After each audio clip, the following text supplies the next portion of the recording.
जनवरी 2005 में नासा की तरफ से एक अनोखा प्रोब स्पेस में लॉन्च किया जाता है। इसका मिशन ये पता लगाना था कि आखिर अर्थ पर पानी आया कहां से। डीप इम्पैक्ट नामी ये प्रोब 27 करोड़ किलोमीटर ट्रेवल करने के बाद एक कॉमेट के करीब पहुंचता है और इसी कॉमेट में छुपे थे कई ऐसे राज जिन्हें पिछली कई सदियों से ढूंढा जा रहा था। ज़ेम टीवी की वीडियोस में एक बार फिर से खुशामदीद।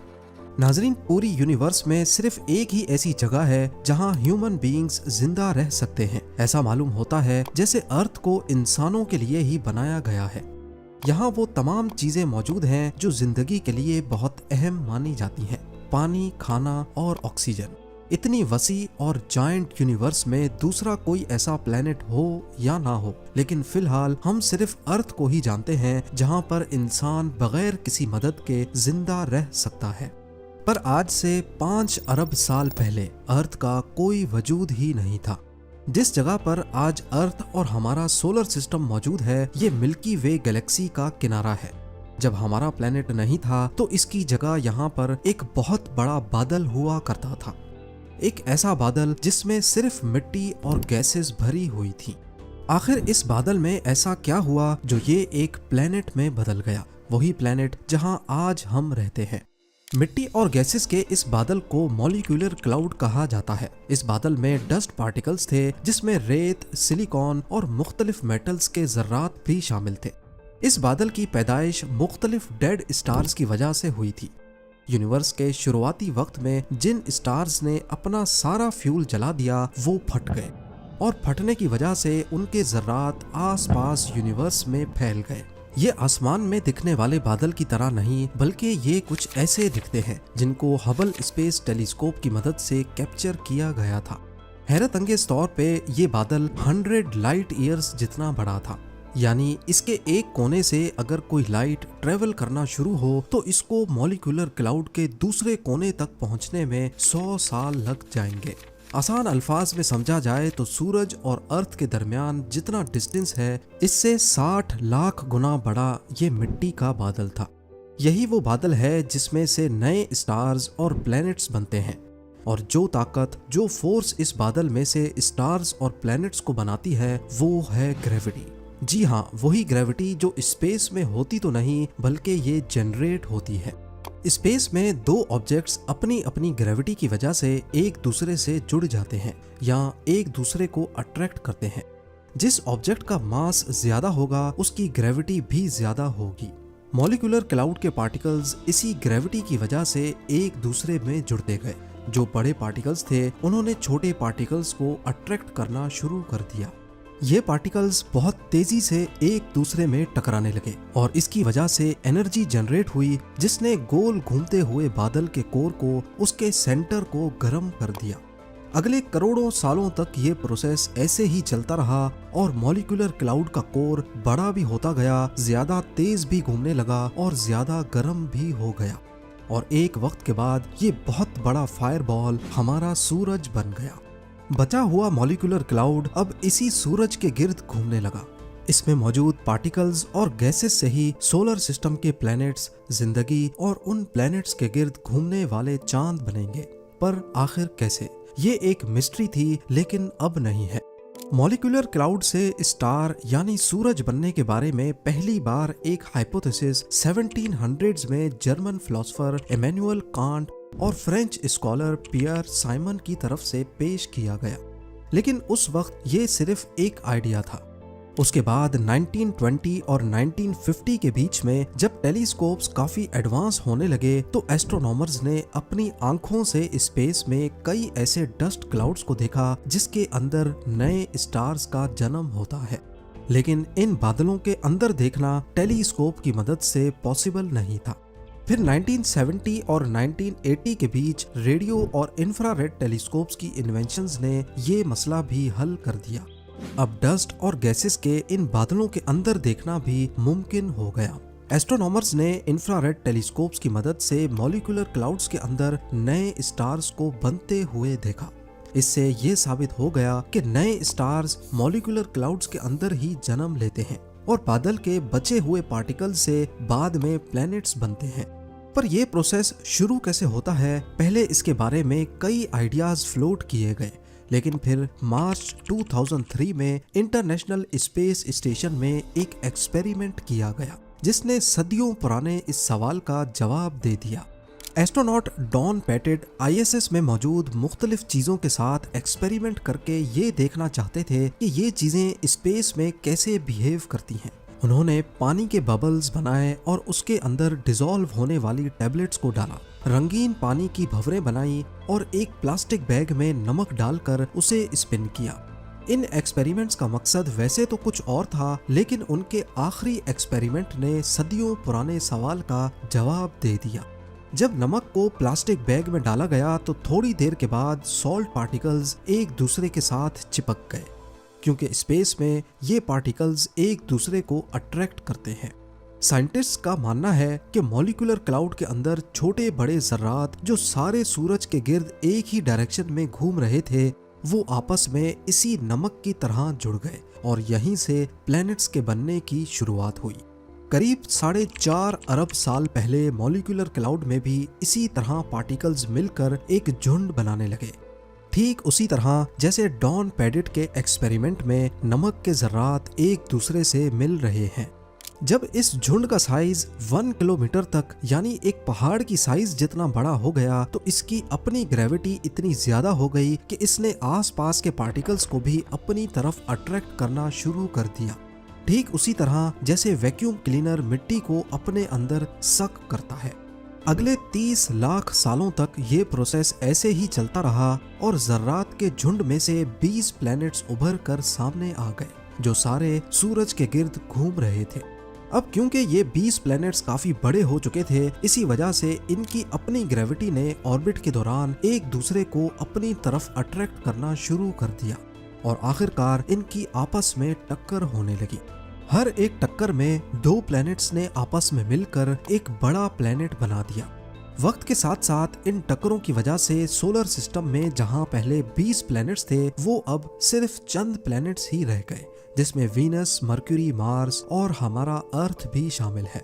पर ये अर्थ उस वक्त ऐसा नीला और जिंदगी से भरपूर नहीं था, बल्कि ये कोलिजन्स की वजह से आग बगोले की तरह काफी गर्म था।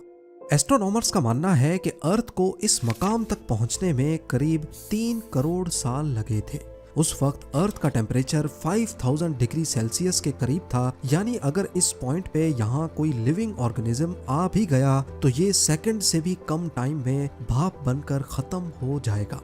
अर्थ में जिंदगी के आसार सिर्फ तभी उभर पाएंगे जब इसका टेम्परेचर गिरेगा, लेकिन जब तक ये ठंडा होता, इसे अपनी एग्जिस्टेंस के लिए अभी सबसे बड़े खतरे का सामना करना था, सोलर स्टॉर्म।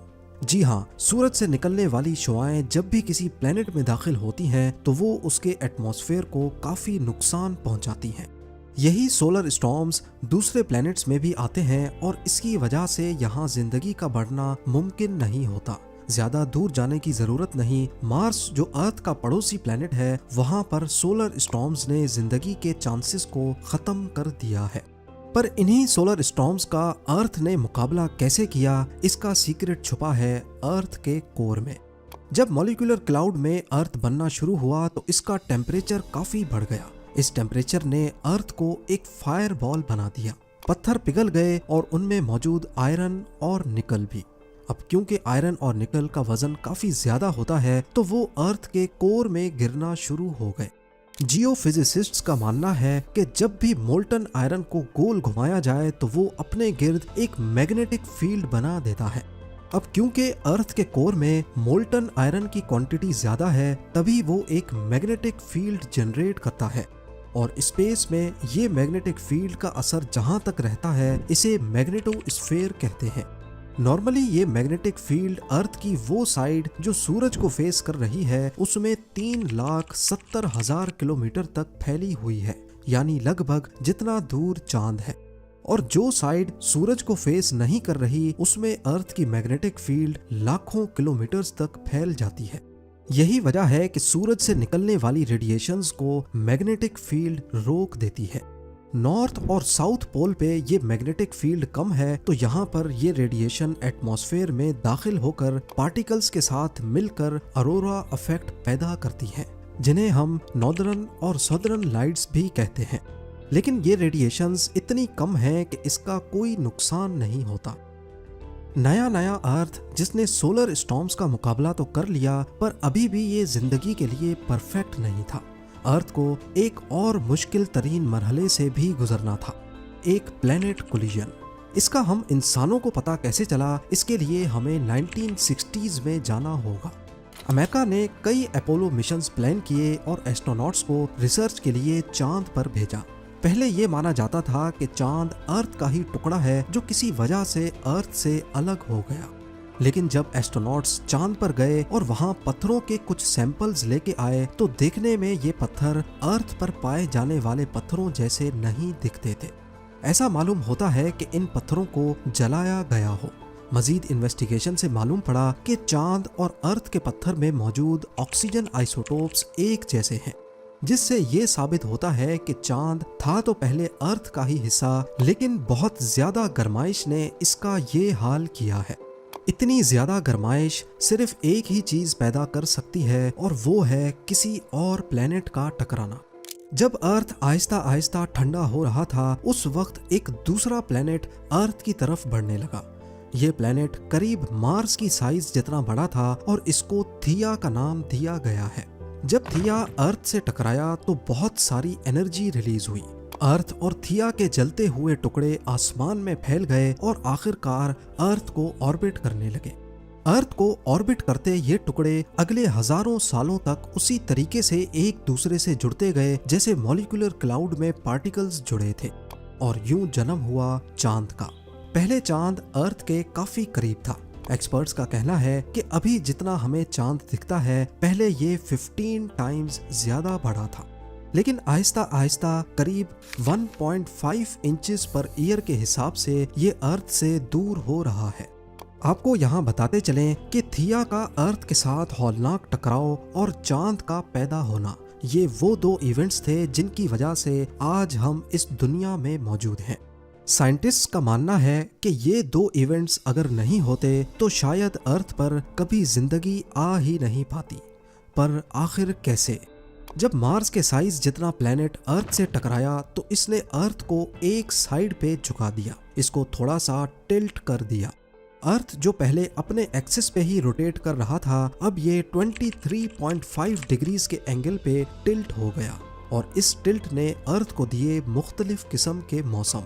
जैसा कि आप जानते हैं कि जमीन की एक फुल रोटेशन एक दिन को जाहिर करती है और सूरज के गिर्द एक पूरा चक्कर एक साल को।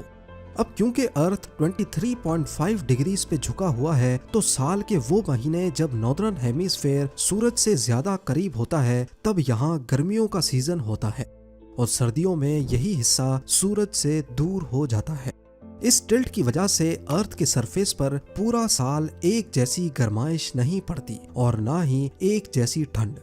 इन बदलते मौसम की वजह से हमें मुख्तलिफ फ्रूट्स और सब्जियां खाने को मिलती हैं। साल भर मुख्तलिफ रंग देखे जा सकते हैं, और मूनसून में बारिश के साइकिल की वजह से पीने का साफ पानी रिवर्स के जरिए मिलता है।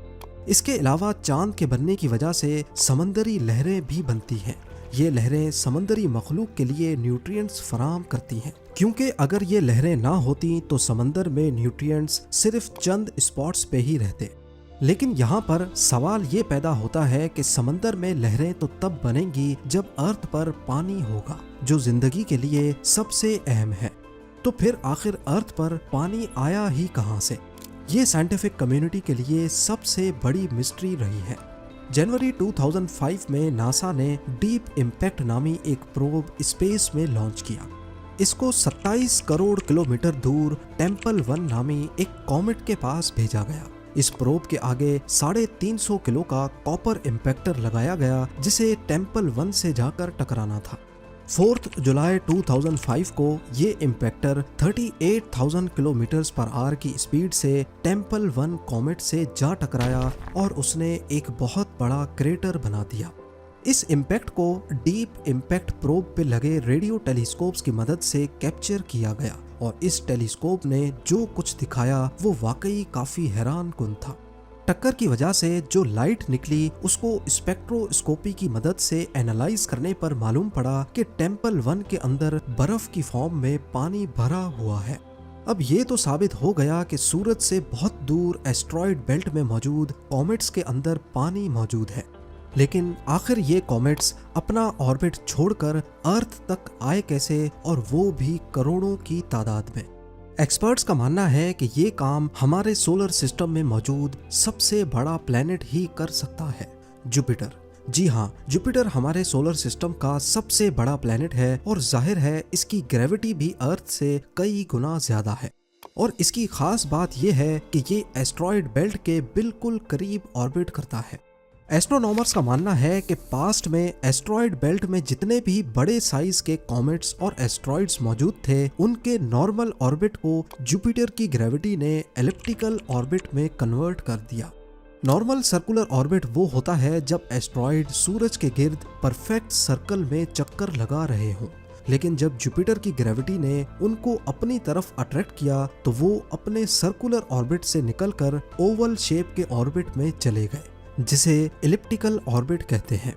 और इसी दौरान जब वो अर्थ के रास्ते में आए तो ग्रेविटी ने उनको अर्थ पर खींच लिया। जियोलॉजिस्ट का मानना है कि पानी अर्थ पर शुरुआत में नहीं था, बल्कि ये अर्थ के पैदा होने के 50 करोड़ साल बाद यहाँ आया है। पर ये हमें पता ही कैसे चला? जिरकॉन एक मिनरल है जो पत्थरों में पाया जाता है और इसके बनने के लिए पानी बहुत जरूरी है। और क्योंकि इसमें यूरेनियम के जर्रात भी होते हैं, इसी वजह से रेडियो एक्टिव डिके की मदद से इसकी एज का पता लगाया जा सकता है। अभी तक अर्थ पे मौजूद जितने भी जिरकॉन के सैंपल्स की एज निकाली गई है, उससे मालूम होता है कि वो 4 अरब साल पहले बने थे, यानी अर्थ पैदा होने के 50 करोड़ साल बाद। मॉलिक्यूलर क्लाउड से अर्थ की पैदाइश, मार्स जितने बड़े थिया का टकराना, अर्थ का टिल्ट होना और चांद की वजह से समंदर में लहरें पैदा होना, करोड़ों किलोमीटर दूर जुपिटर की वजह से अर्थ को पानी मिलना, जिंदगी के आसार बेहतर होते दिखाई देते हैं। यहाँ तक अर्थ का टेम्परेचर काफी हद तक गिर चुका था, करीब 100 डिग्री सेल्सियस तक। लेकिन जिंदगी के लिए सबसे अहम चीज अभी भी अर्थ में नहीं थी, ऑक्सीजन। तो अब आप मुझे कमेंट सेक्शन में बताएं कि अर्थ के एटमॉस्फेयर में ऑक्सीजन कैसे आया। उम्मीद है जेम टीवी की ये वीडियो भी आप लोग भरपूर लाइक और शेयर करेंगे। आप लोगों के प्यार भरे कमेंट्स का बेहद शुक्रिया। मिलते हैं अगली शानदार वीडियो में।